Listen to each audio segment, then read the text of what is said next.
امام بخاری اور امام مسلم نے اپنی صحیح میں ایک حدیث ذکر کی جس میں اللہ کے نبی صلی اللہ علیہ وسلم نے ایسے 3 بچوں کا واقعہ ذکر کیا جنہوں نے بچپن میں ماں کی گود میں معجزانہ طور پہ کلام کیا۔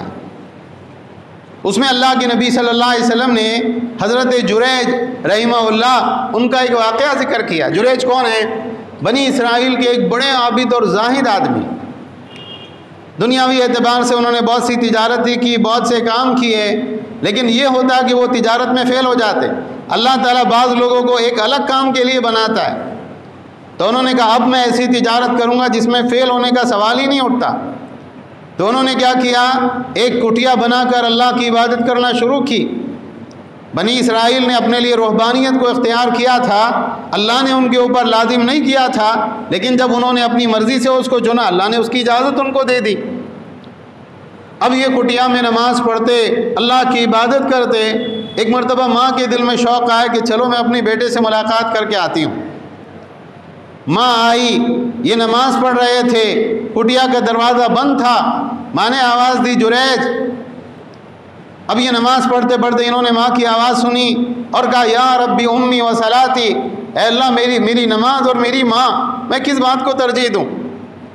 پھر دل میں سوچا کہ یار میں عبادت کر رہا ہوں، اللہ کی جناب میں کھڑا ہوں، نہیں جانے دیتے ہیں۔ انہوں نے نماز جاری رکھی، ماں آواز دے کے واپس چلی گئی۔ اگلے دن پھر ماں کی محبت نے جوش مارا، ماں پھر آئی اور یہ اسی طرح سے کمرہ بند کر کے نماز پڑھ رہے تھے۔ ماں نے باہر سے آواز دی جریج، انہوں نے کہا یا ربی امی و صلاتی، اللہ میری نماز اور میری ماں۔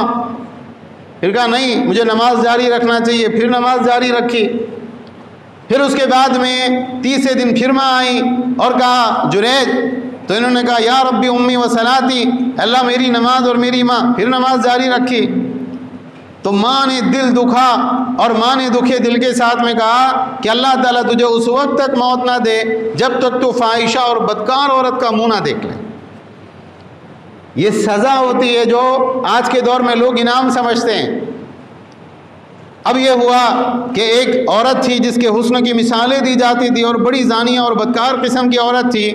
اس نے اپنے دوستوں سے کہا کہ جریج کی اتنی عبادت کے چرچے ہیں، میں کبھی اس کے سامنے جاؤں نا پھسل جائیں گے اور غلط راستے کی طرف چلے جائیں گے۔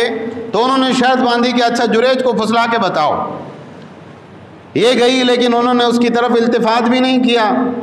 اس نے ان سے انتقام لینے کے لیے ایک چرواہے کے ساتھ میں زنا کیا، اور اس کے بعد میں جب بچہ پیدا ہوا تو لوگ آئے کہ تو نے کیسے بچہ پیدا کر لیا، تیری تو شادی نہیں ہوئی۔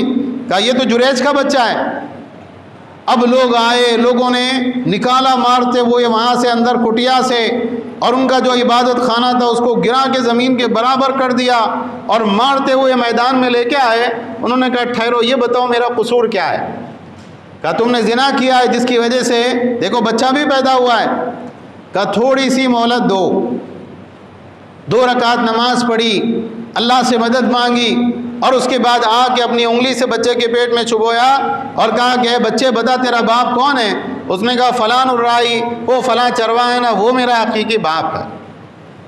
لوگوں نے یہ کرامت دیکھی تو بالکل چومنے لگے ہاتھوں کو اور بوسہ دینے لگے اور کہا کہ بالکل آپ ٹھہریے، ہم آپ کا عبادت خانہ سونے کا بنا دیتے ہیں۔ کہا نہیں، سونے کا بنانے کی ضرورت نہیں، بلکہ تم کو کیا کرنا چاہیے، ویسے ہی جیسے مٹی کا بنا ہوا تھا ویسے ہی اس کو تعمیر کر دو، اس سے زیادہ کی ضرورت نہیں۔ اس واقعے میں اس حدیث کو امام بخاری اور امام مسلم دونوں نے روایت کیا، صحیح ترین حدیث ہے۔ اللہ کا ولی ہے، بہت نیک بندہ ہے، عبادت گزار بندہ ہے، لیکن اپنی غلط فہمی کی بنیاد پر، کم علم کی بنیاد پر ماں کا دل دکھایا اور ماں کے دل کو چوٹ پہنچائی۔ اللہ نے اتنے بڑے فتنے اور آزمائش کے اندر مبتلا کیا، اور اس فتنے اور آزمائش سے نکلنے کی وجہ کیا بنی؟ جو تقویٰ تھا، طہارت تھی، گناہوں سے بچنے کا ایک ذوق تھا، اللہ تعالیٰ کی عبادت کا ایک شوق تھا، رغبت تھی، اس تقوی اور دینداری کی بنیاد پر اللہ نے اتنی بڑی آزمائش سے ایسے معجزانہ طریقے سے ان کو نکالا۔ تو نیک آدمی ہو، اللہ سے ڈرنے والا، گناہوں سے دور رہنے والا، بڑی مصیبت میں پھنس جائے، بڑی پریشانی کے اندر مبتلا ہو جائے، اللہ تعالیٰ اس کو بے یار و مددگار نہیں چھوڑتا، اللہ کی مدد آتی ہے، اللہ تعالیٰ اس کو سرخرو کرتے ہیں، اللہ تعالیٰ اس کو اس کی عزت اور مقام اور مرتبہ لوٹاتے ہیں۔ یہ سب کیوں ہوتا ہے؟ اللہ سے ڈر کے، تقوی کی بنیاد پر، اللہ کے دین کی بنیاد پر۔